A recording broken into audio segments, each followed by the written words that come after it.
السلام علیکم ورحمۃ اللہ وبرکاتہ۔ الحمد للہ کفی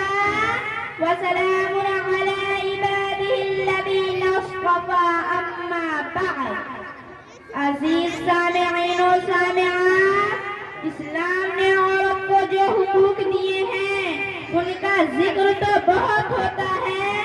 اور ان پر بحثیں بھی بہت ہوتی ہے، لیکن اس نے عورت پر جو ذمہ داریاں ڈالی ہیں ان کا تذکرہ تو کم ہی ہوتا ہے، ہوتا بھی ہے تو بہت ہلکے پھلکے انداز میں اس عائلی اور خاندانی ذمہ داریوں کا ہوتا ہے۔ جہاں تک اس کی سماجی اور اجتماعی ذمہ داریوں کا تعلق ہے اس سے تعرض بالکل نہیں کیا جاتا،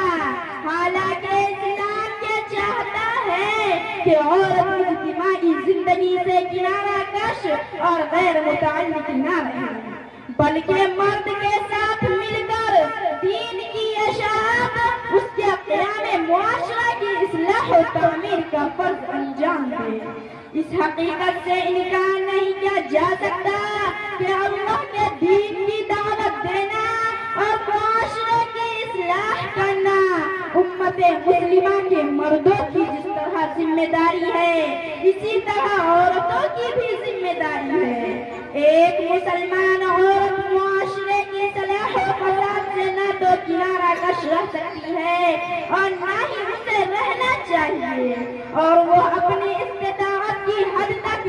امر بالمعروف و نہی عن المنکر کا فریضہ انجام دے اور معاشرے کو بنانے سنوارنے کی بھرپور کوشش کرے۔ محترم سامعین و سامعات، اسلام میں خواتین کی ذمہ داری یہ ہے کہ وہ امہات المؤمنین کی طرح اللہ کی اطاعت کرے، پاکیزہ پرہیزگار بن کر زندگی گزارے، بلکہ اس سے آگے بڑھ کر ان کو احسان کی روش اختیار کرنا چاہیے۔ اللہ اور رسول کی محبت میں سرشار ہو کر رضاکارانہ طور پر خوشنودی رب کے زیادہ سے زیادہ کام کرنا چاہیے، ساتھ ہی ساتھ اپنے شوہر کی وفادار اور اطاعت گزار بننا چاہیے اور دین کی سربلندی کے لیے ان کے ساتھ پورا تعاون کرنا چاہیے۔ محترم حاضرین و حاضرات، ایک ذمہ داری یہ بھی ہے کہ وہ دنیا کو آخرت پر ترجیح نہ دے، معیار زندگی بڑھانے کی فکر میں نہ رہے، بلکہ معیار آدمیت، معیار بندگی، معیار ایمان و شرافت کی فکر کرے، اللہ کے رسول کی اتباع اور پیروی کو ترجیح دے، فکر و نظر میں، اخلاق و کردار میں، سماجی زندگی میں، شادی بیاہ میں، تہذیب و تمدن ہر ایک میں آخرت کو اور مقامات عمل کو پیش نظر رکھے۔ خواتین کو چاہیے کہ صرف ایمان لانے پر اکتفا نہ کرے، بلکہ اپنی زندگیوں کو اسلام کے سانچے میں ڈھالے اور ہر کام میں خوف خدا، فکر آخرت کو ملحوظ رکھے۔ کوئی ایسا کام نہ کرے جس سے خدا کا غضب بھاگنا ہو، اللہ کی معصیت کے قریب نہ بھٹکے، بلکہ ہر کوئی کام کرے جس سے اس کی خوشنودی حاصل ہو اور اپنے معاشرے کی خواتین کو دین کی دعوت دے، اسلام کی تبلیغ کرے اور اللہ کے دین کو غالب کرنے کی کوشش کرے۔ اس کے علاوہ ان کی ذمہ داری یہ بھی ہے کہ ذہنی، فکری، اخلاقی، معاشرتی و عملی و جسمانی ہر طرح کی گناہوں سے بچتی رہے،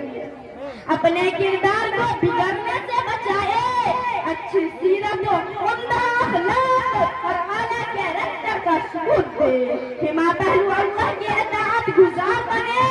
اور رسول اللہ صلی اللہ علیہ وسلم کی اتباع کرے اور زندگی کے ہر پہلو میں اعمال صالحہ سے اپنی زندگیوں کو مزین اور منور کرنے کی فکر کرے۔ حاضرین و حاضرات، محفل ایک ذمہ داری یہ ہے کہ غیر مردوں سے لوچدار انداز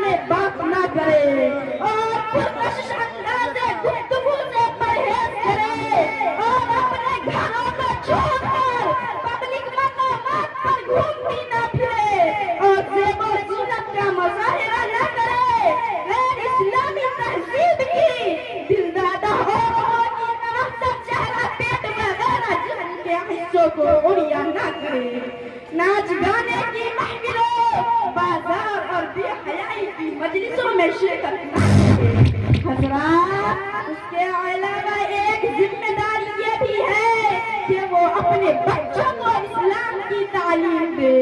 ان کو اسلام اور غیر اسلام کا فرق سمجھائے، ان کو دین کا صحیح اور جامع تصور ان کے ذہنوں میں بیٹھائے، ان کی سیرت و کردار کو اسلام کے سانچے میں ڈھالنے کی کوشش کرے، کفر و شرک اور بدعت سے بچنے کی تعلیم دے، نماز، روزہ